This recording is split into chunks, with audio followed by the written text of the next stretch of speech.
Hello students, from today we are going to start a new chapter, second chapter of math part second. Name of the chapter is Pythagoras theorem. First we are going to understand what is meant by right angle triangle. A triangle in which one of the angles is 90 degree is called as right angle triangle. Just like you see here in triangle ABC, angle B is equal to 90 degree. This angle B is a right angle. So triangle ABC is a right angle triangle. Out of these three angles, one angle is 90 degree, therefore it is called as a right angle triangle. In a right angle triangle, the side opposite to the right angle is called as hypotenuse. Means here AC is hypotenuse. What thing you must remember about the hypotenuse? In a right angle triangle, hypotenuse is the largest side.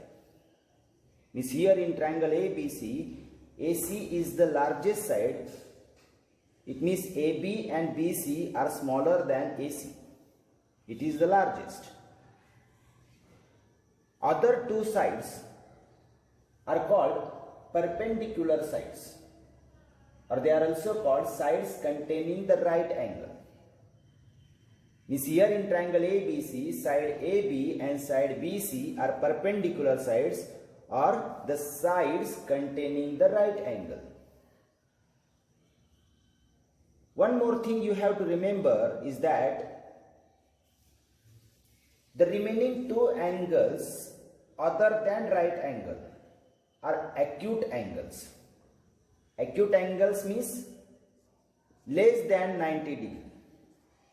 Means angle A and angle C are less than 90 degrees. So both angles are acute angles. So these are all things you must remember about a right angle triangle. Okay, let us see the property here. Similarity and right angle triangle. The statement is, in a right angle triangle, if the altitude is drawn to the hypotenuse, then the two triangles formed are similar to each other and to the original triangle. Means if we apply the property to the triangle shown in figure here, you see here triangle ABC is a right angle triangle because one of its angle B is 90 degree. And BD is the altitude drawn on hypotenuse AC. So here two triangles are forming, triangle ADB and triangle BDC. These two triangles will be similar to each other. Not only that, but these two triangles are similar to the original triangle also. So this is the property. Is by applying the property we can write here three triangles are similar here. Triangle ADB similar to triangle BDC similar to triangle ABC. So let us see the statement again here so that you can understand the property. In a right angle triangle, if the altitude is drawn to the hypotenuse, then the two triangles formed are similar to the original triangle and to each other. See, these two triangles are formed due to the altitude, so they are similar to each other, and both the triangles are similar to the original triangle also. So very easy, you have to remember these properties so that it can be applied for solving the problems. Next property, which is applicable to the right angle triangle again, theorem of geometric mean. What is the statement of this property? In a right angle triangle, the perpendicular segment to the hypotenuse from the opposite vertex is the geometric mean of the segments in which the hypotenuse is divided. Means if we apply the theorem or property to this triangle, you can see that in triangle PQR, angle Q is equal to 90 degree. This indicates that triangle PQR is a right angle triangle. And sec QS from the opposite vertex of hypotenuse, and it is perpendicular on the hypotenuse. So sec QS is perpendicular on hypotenuse PR. So this QS will be the geometric mean of PS and SR. So how can we write, if it is a geometric mean of PS and SR, we can write here QS square is equal to PS into SR. So this indicates that QS is the geometric mean of PS and SR. So in this way you can remember the property. Let me repeat again what is the statement. In a right angle triangle, the perpendicular segment to the hypotenuse from the opposite vertex is the geometric mean of the segments into which the hypotenuse is divided. That is QS square is equal to PS into SR. Okay students, now we are going to do a very important theorem, Pythagoras theorem. This theorem can be asked in the examination for 3 marks. Important, as the name of the chapter here, Pythagoras theorem, so you can understand how important it is. The statement of the theorem is, in a right angled triangle, the square of the hypotenuse is equal to the sum of the squares of remaining 2 sides. In a right angled triangle, the square of the hypotenuse is equal to the sum of the squares of the remaining 2 sides that we have to prove here. So you know that any theorem can be proved in 3 to 4 parts. The first part is given, second part is to prove.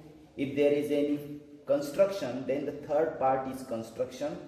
Otherwise you can write directly proof. After to prove, you can write proof.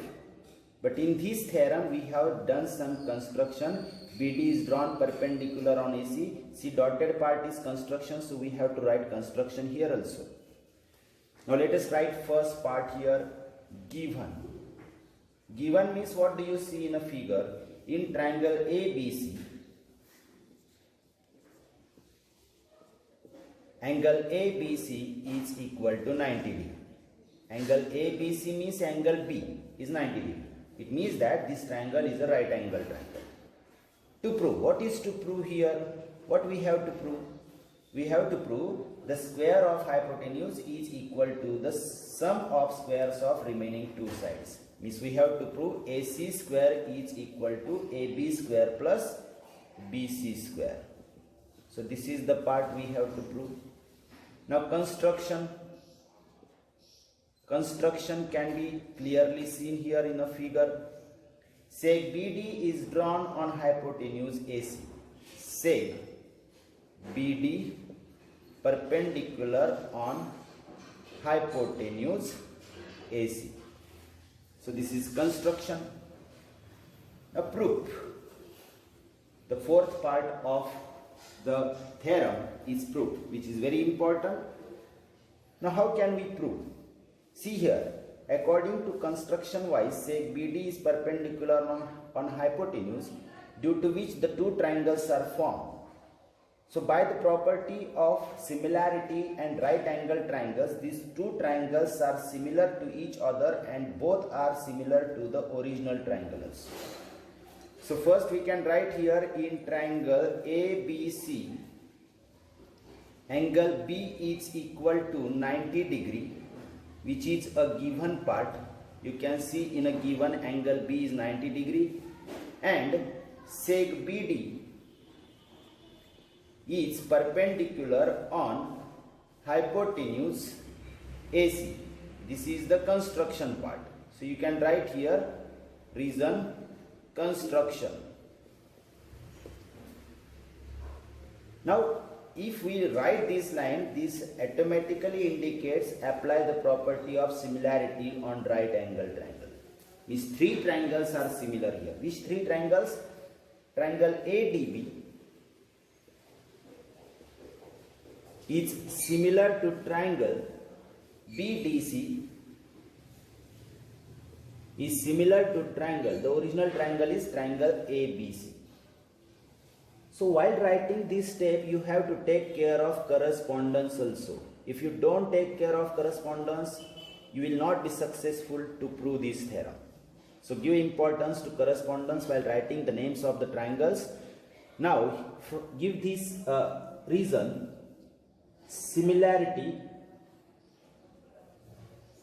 in right angled triangles, and give it equation number 1.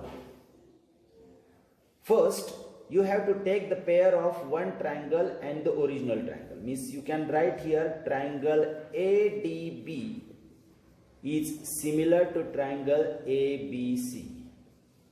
Taking this pair, you can prove something. After that, you have to take this triangle similar with the original.